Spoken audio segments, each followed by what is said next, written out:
அன்பான மாணவர்களுக்கு இனிய வணக்கம். இலங்கை ஒலிபரப்பு ஸ்தாபனம் விசன் எஃப்எம் கல்வி சேவையினூடாக உங்களை சந்திப்பதில் பெருமகிழ்ச்சி அடைகிறேன். வரலாறு பாடம் தொடர்பான விடயங்களை உங்களிடம் பகிர்ந்து கொள்வதற்காக நான் இச்சந்தர்ப்பத்தில் தயாராக உள்ளேன். 2021 ஆண்டு காபோத்தா சாதாரண பரீட்சையை எதிர்கொள்ள தயாராக இருக்கின்ற மாணவர்களுக்கான வரலாறு பாட பரீட்சை தொடர்பான சந்தேகங்களை தெளிவுபடுத்துவதற்கான இக்கருத்தரங்கில் பங்கு கொள்ளும் நான் கொழும்பு முகத்துவாரம் இந்து கல்லூரியை சேர்ந்த ஆசிரியர் எஸ். சுபேஸ்வரன்.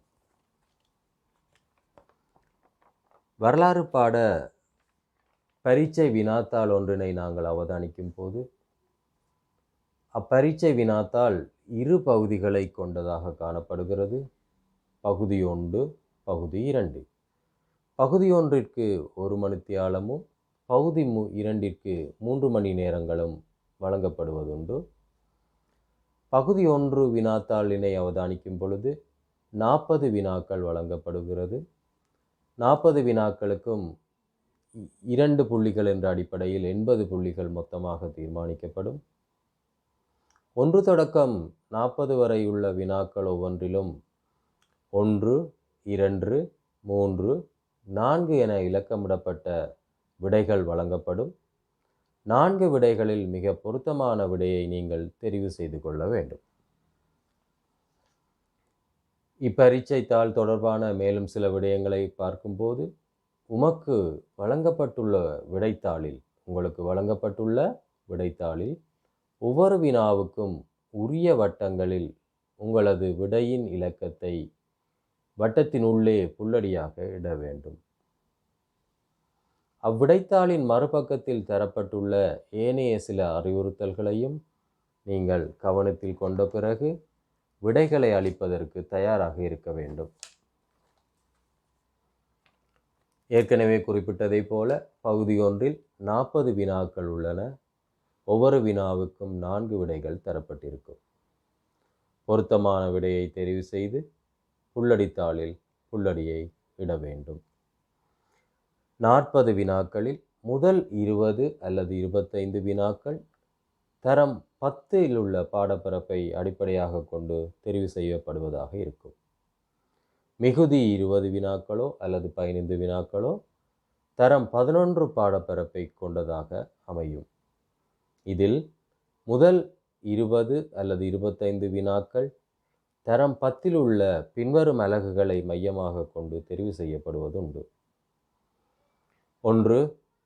வரலாற்று மூலாதாரங்கள். 2வது அலகு இலங்கையின் குடியேற்றங்கள்.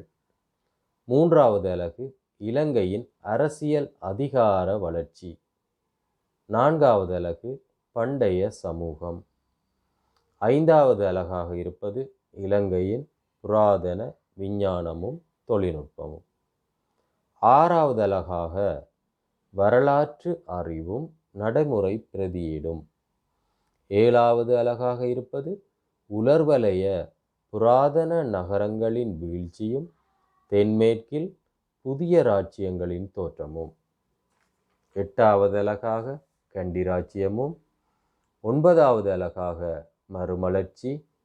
10வது இறுதியுமான அலகாக இருப்பது இலங்கையும் மேற்குலகமும்.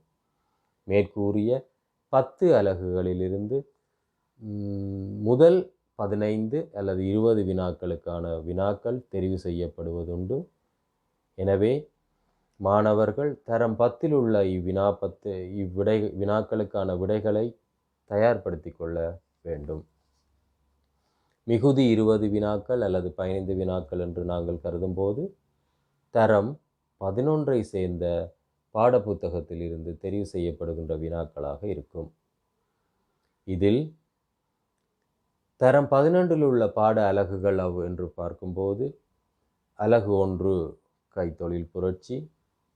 அலகு 2 இலங்கையில் பிரித்தானியர் அதிகாரத்தை நிலைநாட்டுதல். அலகு 3 இலங்கையின் தேசிய மறுமலர்ச்சி. அலகு 4 பிரித்தானியர் ஆட்சியில் இலங்கையின் அரசியல் மாற்றங்கள். அலகு 5 பிரித்தானியர் ஆட்சியில் இலங்கையில் சமூக மாற்றங்கள். அலகு 6 இலங்கை சுதந்திரம் அடைதல். அலகு 7 உலகில் இடம்பெற்ற பிரதான புரட்சிகள்.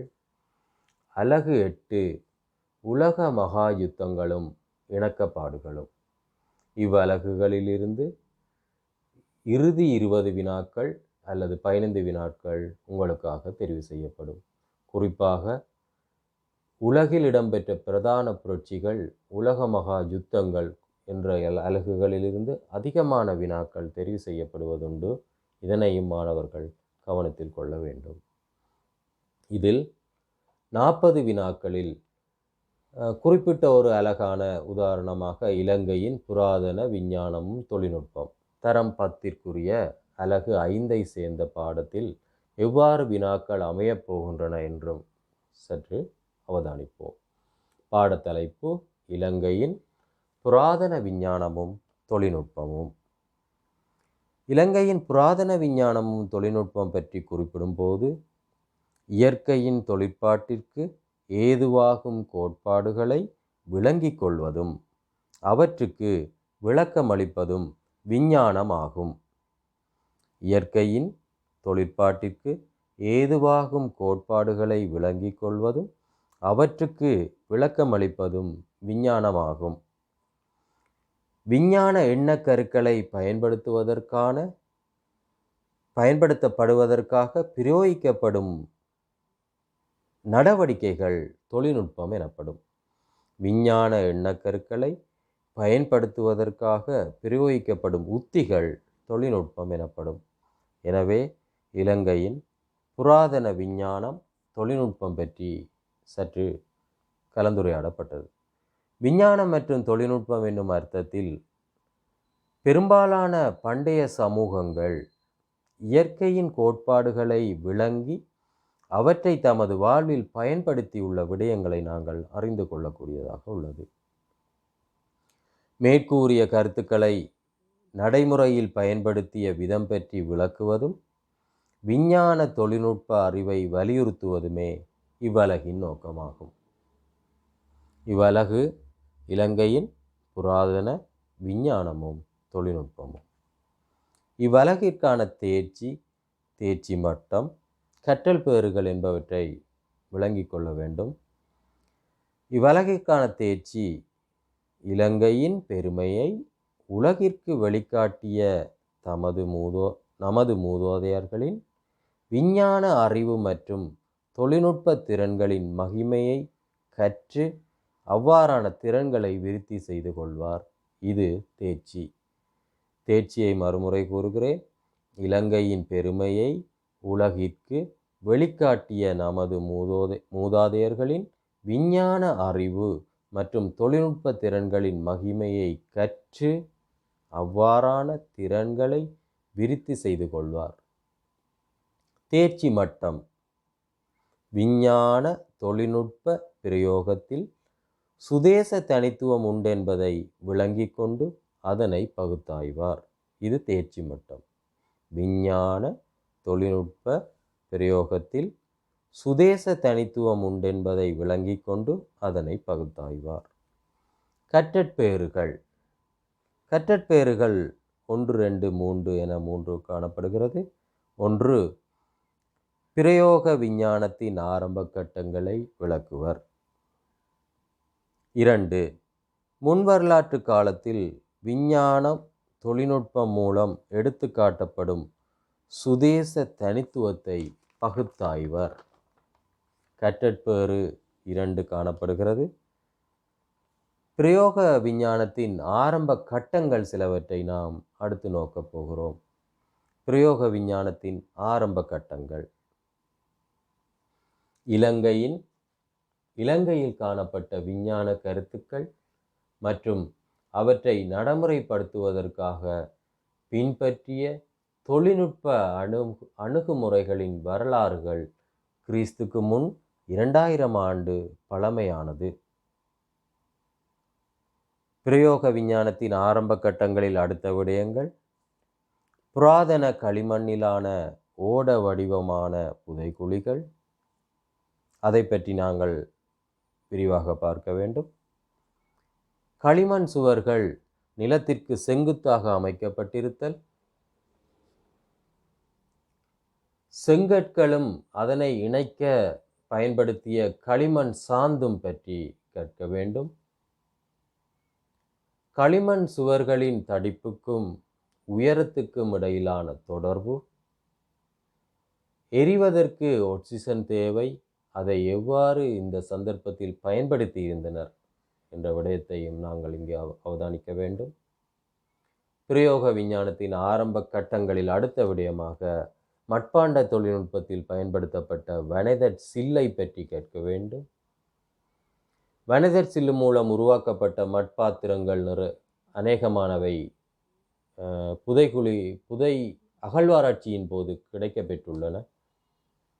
நிறமூட்டிய மட்பாத்திரங்கள், கருஞ்சிவப்பு மட்பாத்திரம் போன்ற விடயங்களையும் நாங்கள் இந்த பிரயோக விஞ்ஞானத்தின் ஆரம்ப கட்டங்களில் அவதானிக்க வேண்டும். மேற்கூறிய விடயங்களுக்கு அமைவாக கடந்த கால வினாப்பத்திரங்கள் சிலவற்றை நாங்கள் அடுத்து அவதானிக்க போகிறோம். 2020ஆம் ஆண்டு இடம்பெற்ற பரீட்சை வினாத்தாளில் இருந்து சில வினாக்களை நான் அடுத்து உங்களுக்கு பகுதி 1ற்கான வினாக்களாக தெரிவிக்கப் போகிறேன். 2020 வினாத்தாளில் இருந்த 9வது வினா, உலர்வலயத்தில் சிறிய கிராம குளங்களை மையமாக கொண்ட குடியிருப்புகள் எக்காலத்தில் பரவின? வினா, உலர்வலயத்தில் சிறிய கிராம குளங்களை மையமாக கொண்ட குடியிருப்புகள் எக்காலத்தில் பரவின? அதற்குரிய 4 விடைகள்: வரலாற்றுக்கு முற்பட்ட காலம், முன் வரலாற்று காலம், ஆரம்ப வரலாற்று காலம், வரலாற்று காலம். இந்த 4 விடைகளில் பொருத்தமான விடையாக அமைவது வரலாற்று காலம். இது 2020ஆம் ஆண்டு இடம்பெற்ற பரீட்சை வினாத்தாளின் 9வது வினாவாக இருந்தது. 10வது வினாவும் இப்பாட அலகை மையமாக கொண்டே காணப்படுகிறது. ஆரம்ப வரலாற்று காலத்தில் நதிப்படுக்கைக்கு அப்பாலான குடியிருப்புகளில் வாழ்ந்தோர், நதிகளிலிருந்து சற்று தூரத்தில் வாழ்ந்தவர்களை பற்றி இங்கு சொல்லப்படுகிறது. தமது சீவனோபாய முறையாக எதனை கொண்டிருந்தனர்? வினாவை மீண்டும் ஒரு முறை கூறுகிறேன். ஆரம்ப வரலாற்று காலத்தில் நதிப்படுக்கைக்கு அப்பாலான குடியிருப்புகளில் வாழ்ந்தோர் தமது சீவனோபாய முறையாக எதனை கொண்டிருந்தனர்? அதற்கான 4 விடைகள்: முதலாவது விடை விலங்கு வளர்ப்பு, 2வது விடை சேனை பயிற்சிகை, 3வது விடை சேற்று வயல் வேளாண்மை, 4வது விடை வியாபாரம். இந்த 4 விடைகளில் மிகவும் பொருத்தமான விடையாக அமைவது சேனை பயிற்சிகை என்பதாகும். அதே வருட வினாத்தாளில் 11வது வினாவும் இவ்வலகை மையமாக கொண்ட ஒரு வினாவாக காணப்படுகிறது. புராதன இலங்கையில் பர்மகமார் பெற்றிருந்த அரசியல் ஆதிக்கத்தை மையப்படுத்தப்பட்ட நிர்வாக முறையாக்கிய முதல் ஆட்சியாளன் யார் என்பதுதான் வினா. பர்மகமார்களை பற்றி உங்களுக்கு தெரிந்திருக்கும். குடும்பத் தலைவர், கிராமத் தலைவர், குலக்கிராமங்களை நிர்வகிப்பவர்கள் என்ற ரீதியில் வரலாற்று காலத்தில் பல தலைவர்கள் இருந்திருக்கிறார்கள். இதில் கிராமத் தலைவர் என்ற சொற்பதத்துக்கு பொருத்தமானவர் இந்த பர்மகமாராக இருப்பார். இவர் பெற்றிருந்த அரசியல் அதிகாரத்தை அல்லது அரசியல் ஆதிக்கத்தை மையப்படுத்தப்பட்ட நிர்வாக முறையாக்கிய முதல் ஆட்சியாளன், அதாவது பர்மகமார்களினுடைய அதிகாரங்களை தன்னுடைய ஆட்சியில் பயன்படுத்தி கொண்ட முதல் மன்னன் யார் என்பதுதான் இங்கு வினாவாக காணப்படுகிறது. 1 பண்டுகாவிய மன்னன், 2 காவந்தீச மன்னன், 3 துட்டகைமுனு மன்னன், 4 வசவ மன்னன். இந்த 4 விடைகளில் மிகவும் பொருத்தமான விடையாக அமைவது துட்டகைமுனு மன்னன் என்பதாகும். இதே வருட வினாத்தாளில் 14வது வினாவும் இவ்வலகை சார்ந்ததாக காணப்படுகிறது. இலங்கையில் உருவாக்கப்பட்டு தெற்காசியாவுக்கு பரவியதாக கருதப்படும் தொழில்நுட்ப நிர்மாணிப்பு எது? இது குளத்தின் பகுதிகளை மையமாக கொண்ட ஒரு வினாவாக காணப்படுகிறது. குளத்தின் பகுதிகள் என்று சொல்லும் பொழுது குளக்கட்டு, அலைதாங்கி, கலிங்கல் தொட்டி, மடைக்கதவு என்று நீங்கள் கற்றிருக்கக்கூடும். இதில் இந்த பகுதிகளை மையமாக கொண்டு அவர் வினாவப்பட்டிருக்கின்ற வினா இலங்கையில் உருவாக்கப்பட்டு தெற்காசியாவுக்கு பரவியதாக கருதப்படும் தொழில்நுட்ப நிர்மாணிப்பு எது என்பதுதான் வினா. இதற்கான 4 விடைகள்: 1 கலிங்கல் தொட்டி, 2 தூவி, 3 நீர்ப்பூங்கா, 4 தெடிகம யானை விளக்கு. இதில் பொருத்தமான விடையாக இருப்பது கலிங்கல் தொட்டி. கலிங்கல் தொட்டி இலங்கையருக்கே உரித்தான, இலங்கை நீர்ப்பாசனவியல் தொழில்நுட்பவியலாளர்களுக்கே உரித்தான ஒரு தொழில்நுட்பமாக காணப்படுகிறது. இது இலங்கையில் உருவாக்கப்பட்டு மன்னர்களுடைய காலத்தில் குளங்களை அமைக்கும் பொழுது இந்த கலிங்கல் தொட்டி முறை பயன்படுத்தப்பட்டு பின்னர் அவை தெற்காசியாவுக்கு பரவியதாக கருதப்படுகிறது. 15வது வினா. நிசங்கமல்ல மன்னனின் ஆட்சியில் காவுத கணு என்ற கற்தூண்கள் நாட்டப்பட்டுள்ளது. நிசங்கமல்ல மன்னனின் ஆட்சி காலத்தில் காவுத கணு என்ற கற்தூண்கள் நாட்டப்பட்டது அல்லது நாட்டப்பட்டுள்ளது. இது வினா. இவ்வினாவிற்கு பொருத்தமான 4 விடைகள்: 1 புகாய கருமங்களை செய்யும் நிலத்தின் எல்லையை காட்டுவதற்கு. 2வது விடை சங்கத்தினருக்கு உரிய காணிகளின் எல்லையை காட்டுவதற்கு. 3வது விடை பிரதான வீதிகளின் தூரத்தை காட்டுவதற்கு. 4வது விடை குளக்கட்டின் நீளத்தை காட்டுவதற்கு. பொருத்தமான விடையாக அமைவது, வினாவை மீண்டும் ஒரு முறை கூறுகிறேன், நிசங்கமல்ல மன்னனின் ஆட்சியில் காவுத கணு என்ற கற்தூண்கள் நாட்டப்பட்டுள்ளது.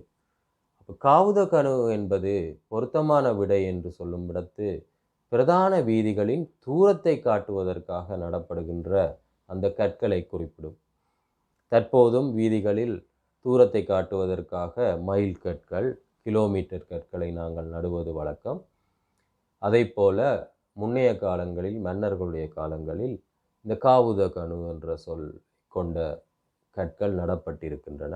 இவை பிரதான வீதிகளின் தூரத்தை காட்டுவதற்கு உதவி இருக்கின்றன. 16வது வினாவும் அவ்வாறானதாகவே காணப்படுகிறது. பின்வருவனவற்றுள் மிக சிறந்த தொழில்நுட்ப திறமை கொண்ட புராதன நிர்மாணிப்பு, நீர்ப்பாசன நிர்மாணிப்பு என பாதுகாக்கப்படும் மடைக்கதவு எது? வினாவை மீண்டும் ஒரு முறை கூறுகிறேன்.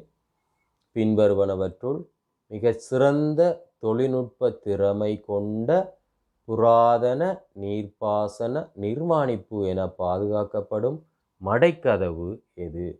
மடைக்கதவு என்பது குளக்கட்டில் அடிப்பகுதியில் அல்லது சற்று உயர்வாக அமைக்கப்படுகின்ற நீரை வெளியேற்றுவதற்காக பயன்படுத்தப்படுகின்ற ஒரு குளத்தின் கூரே மடைக்கதவு. இந்த மடைக்கதவை ஈரக்கலிங்கல், உயர்கலிங்கல் எனவும் குறிப்பிடுவதுண்டு. குளக்கட்டில் சற்று உயரமாக அமைக்கப்படுகின்ற மடைக்கதவுகள் குளத்தில் இருந்து கால்வாய்களுக்கு நீரை விடுவிப்பதற்காகவும்,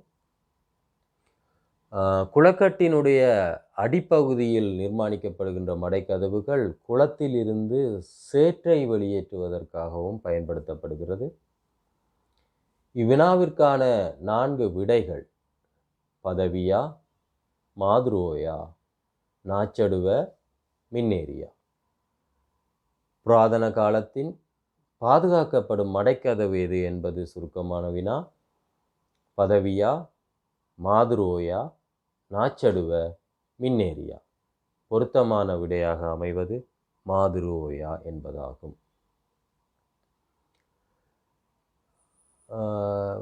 இலங்கையின் புராதன விஞ்ஞானமும் தொழில்நுட்பம் என்ற பாடத்தின் மாதிரி வினாத்தாளில் இருந்து எடுக்கப்பட்ட சில வினாக்களை அடுத்து நான் உங்களுக்கு தரலாம் என்று இருக்கிறேன்.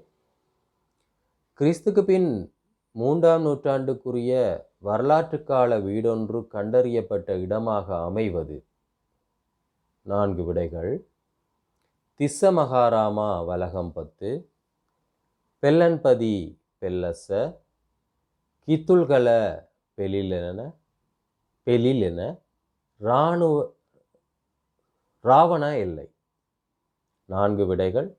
திஸ்ஸ மகாராமா வலகம் 10, பெல்லன்பதி பெல்லச, கித்துல்கல பெலிலென, ராவண எல்லை போன்றன அவ்விடைகள். இவ்விடைகளில் மிகவும் பொருத்தமான விடையாக அமைவது திஸ்ஸ மகாராம வலகம் 10 என்பதாகும். கிறிஸ்துக்கு பின் 3ஆம் நூற்றாண்டுக்குரிய வரலாற்று கால வீடொன்று கண்டறியப்பட்ட இடமாக அமைவது திஸ்ஸ மகாராம வலகம் 10 ஆகும். மாதிரி வினாத்தாளிலிருந்து எடுக்கப்பட்ட மற்றொரு வினாவாக அமைவது, எமது பண்டைய கால பெண்கள் கூடுதலாக தங்களை அழகுபடுத்துவதில் கவனம் செலுத்தியுள்ளனர் என்பதற்கான ஆதாரம் கிடைக்கப்பெற்ற இடம் எது? 1 ஹல்துமுல்ல, 2 ஆலாகன பிரிவினா, 3 உடரஞ்சா மடம், 4 ராவண எல்லை. வினாவை மீண்டும் ஒருமுறை கூறுகிறேன். எமது பண்டைய கால பெண்கள் கூடுதலாக தங்களை அழகுபடுத்துவதில் கவனம் செலுத்தியுள்ளனர் என்பதற்கான ஆதாரம் கிடைக்கப்பெற்ற இடம் எது? ஹல்துமுல்ல, ஆலாகன பிரிவினா, உடரஞ்ச மாடம் போன்ற விடைகளில் மிகவும் பொருத்தமான விடையாக அமைவது உடரஞ்சா மடம என்பதாகும். மாதிரி வினாத்தாளிலிருந்து எடுக்கப்பட்ட மற்றுமொரு வினாவாக அமைவது, பழங்காலத்தில் கௌவ என்னும் அளவீடு எதனை அளக்க பயன்படுத்தப்பட்டது? கௌவ என்னும் அளவீடு வீதியின் நீளத்தை அளப்பதற்கு, நிறையை அளப்பதற்கு, சுற்றளவை அளப்பதற்கு, காலத்தை அளப்பதற்கு. பழங்காலத்தில் கௌவ என்னும் அளவீடு எதற்கு பயன்படுத்தப்பட்டது? பொருத்தமான விடையாக அமைவது வீதியின் நீளத்தை அளப்பதற்கு என்பதாகும். இம்மாதிரி வினாத்தாள்களை தொடர்ந்து 2019ஆம் ஆண்டு டிசம்பர் மாதம் இடம்பெற்ற பரீட்சை தாளிலிருந்து எடுக்கப்பட்ட மாதிரி வினாக்கள் சிலவற்றை அடுத்து நாங்கள் அவதானிப்போம். இலங்கையின் புராதன விஞ்ஞானமும் தொழில்நுட்பம் என்ற பாடத்திற்கு பொருத்தமான வினாக்களை நீங்கள் பார்த்து கொண்டிருக்கிறீர்கள். அவ்வினாக்களும் அதற்கான விடைகளும் உங்களுக்கு தரப்படுகின்றன. அவற்றை நன்கு அவதானித்து கொள்ளுங்கள். 2019ஆம் ஆண்டு டிசம்பர் மாதம் நடைபெற்ற பரீட்சை தாளிலிருந்து 11வது வினாவாக அமைவது, கலைத்துவம் மிக்கதும் நீர்முகாமைத்துவம் தொழில்நுட்பம் என்பன அமைந்ததுமான மேன்மையான ஆக்கம் என்று குறிப்பிடத்தக்கது எது? கலைத்துவம் மிக்கதும் நீர்முகாமைத்துவம் தொழில்நுட்பம் என்பன அமைந்ததுமான மேன்மையான ஆக்கம் என்று மதிப்பிடத்தக்கது எது? 4 விடைகள். மடைக்கதவு, கட்பாலம், யோதயல, குட்டம்பொய்கை. இந்த 4 விடைகளில் பொருத்தமான விடையாக அமைவது குட்டம்பொய்கை. கலைத்துவம், நீர்முகாமைத்துவம், தொழில்நுட்பம் என்பவற்றை கொண்ட நிர்மாணிப்பு எது? குட்டம்பொய்கை என்பது சரியான விடையாக காணப்படுகிறது. அடுத்த வினாவாக 12வது வினா, புராதன காலத்தில் குடிப்பதற்கான நீரை பெறுவதற்கு கிணறுகளை அமைக்கும் போது பாரியளவிலான மட்பாண்டங்களை கிணற்றினுள் இறக்கி அதன் சுவர்களை மூடிவிடுவதால் எதிர்பார்க்கப்படுகிறது. இது வினா. இங்கு குறிப்பிடப்படும் கிணறு எது என்று கேட்டால், புராதன காலத்தில் குடிப்பதற்கான நீரை பெறுவதற்கு கிணறுகளை அமைக்கும் போது பாரியளவிலான மட்பாண்டங்களை கிணற்றினுள் இறக்கி அதன் சுவர்களை மூடிவிடுவதால் எதிர்பார்க்கப்படுகிறது. நீங்கள் கற்றிருக்கக்கூடும் ஊராகெட கிணறுகள் என்ற கிணறுகளை பற்றி கற்றிருக்கக்கூடும். இந்த கிணறுகளினுடைய பயன்பாட்டை தான் இப்போது வினாவாக பார்க்க போகிறீர்கள். 4 விடைகள் தரப்பட்டிருக்கின்றன. 1 நீரின் அமிலச்சுவையை நீக்குதல், நீர் ஆவியாதலை தவிர்த்தல், நீரை மேலும் குளிர்மையாக வைத்திருத்தல், நீரை மிகவும் சுத்தமாக பெற்றுக்கொள்ளுதல். இதுதான் 4 விடைகள்.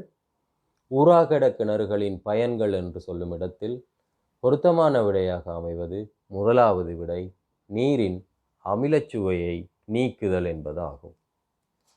இது 2019ஆம் ஆண்டு பரீட்சை வினாத்தாளில் இருந்து தெரிவு செய்யப்பட்ட வினாவாக இருக்கிறது. 13வது வினாவும் இவ்வாறானதாகவே காணப்படுகிறது. கீழே தரப்பட்டுள்ள தகவல்களை கொண்டு 13ஆம் 14ஆம் வினாக்களுக்கு விடை தருக. A, B, C, D, E போன்ற தகவல்கள் தரப்பட்டிருக்கின்றன. A, பாரிய நீர்ப்பரப்பை கொண்டிருத்தல். B, குளத்து நீரை பிரதான கால்வாய்களுக்கு வெளியேற்றுதல். C, வலுவான நிர்மாணத்துக்காக இயற்கையான கருங்கல் அல்லது எச்சக்குன்றுகளை தெரிவு செய்தல். D, கற்பாறைகளை பயன்படுத்தி ஆற்றை மறித்து நீரை வேறு திசைக்கு திருப்புதல். E, குளத்தில் சேரும் சேற்றை வெளியேற்றுதல். ABCD என்னும் தகவல்களை அடிப்படையாக கொண்டு 13வது 14வது வினாக்கள் கேட்கப்பட்டுள்ளன. A, பாரிய நீர்ப்பரப்பை கொண்டிருத்தல். B, குளத்து நீரை பிரதான கால்வாய்களுக்கு வெளியேற்றுதல். C, வலுவான நிர்மாணத்திற்காக இயற்கையான கருங்கல் அல்லது எச்சக்குன்றுகளை தெரிவு செய்தல். D, கற்பாறைகளை பயன்படுத்தி ஆற்றை மறித்து நீரை வேறு திசைக்கு திருப்புதல். குளத்தில் சேரும் சேற்றை வெளியேற்றுதல். இத்தகவல்களை மையமாக கொண்ட 13வது வினா, குளக்கட்டு தொடர்பான தகவல்களை குறிப்பிடும் விடை எது? 4 விடைகள் தரப்பட்டிருக்கின்றன. A, C, A, D, B, C, B, D. இதில் பொருத்தமான விடையாக அமைவது A, C. வினாவை அவதானிக்கும் போது குளக்கட்டு தொடர்பான தகவல்களை குறிப்பது A, பாரிய நீர்ப்பரப்பை கொண்டிருத்தல். C, வலுவான நிர்மாணத்துக்காக இயற்கையின் கருங்கல் அல்லது எச்சக்குன்றுகளை தெரிவு செய்தல். இவ்விடைகள் பொருத்தமானதாக அமையும். 14வது வினாவும் மேலே தரப்பட்ட தகவல்களை மையமாக கொண்டு கேட்கப்பட்டிருக்கின்றன. மடைக்கதவுகள் தொடர்பான தகவல்களை குறிப்பிடும் விடை எது என்பதுதான் அவ்வினா. 4 விடைகள் காணப்படுகின்றன. A, E, B, D, B, E, C, D. பொருத்தமான விடையாக அமைவது மடைக்கதவுகள் தொடர்பான தகவல்களை கொண்டவை B, E. B, குளத்து நீரை பிரதான கால்வாய்களுக்கு வெளியேற்றுகிறது. E, குளத்தில் சேரும் சேற்றை வெளியேற்றுகிறது. எனவே 14வது வினாவிற்கான விடையாக அமைவது 3வது ஆகும். சரி மாணவர்களே, இப்பாட அலகு இலங்கையின் புராதன விஞ்ஞான தொழில்நுட்பமும் என்ற பாட அலகிலிருந்து பரீட்சைக்கு எதிர்பார்க்கப்படுகின்ற சில வினாக்களுக்கும் அவற்றுக்கான விடைகளையும் நீங்கள் இதுவரை அவதானித்திருந்தீர்கள். இது போன்றதொரு மற்றொரு சந்தர்ப்பத்தில் உங்களை சந்திக்கும் வரை விடைபெறுகிறேன். நன்றி, வணக்கம்.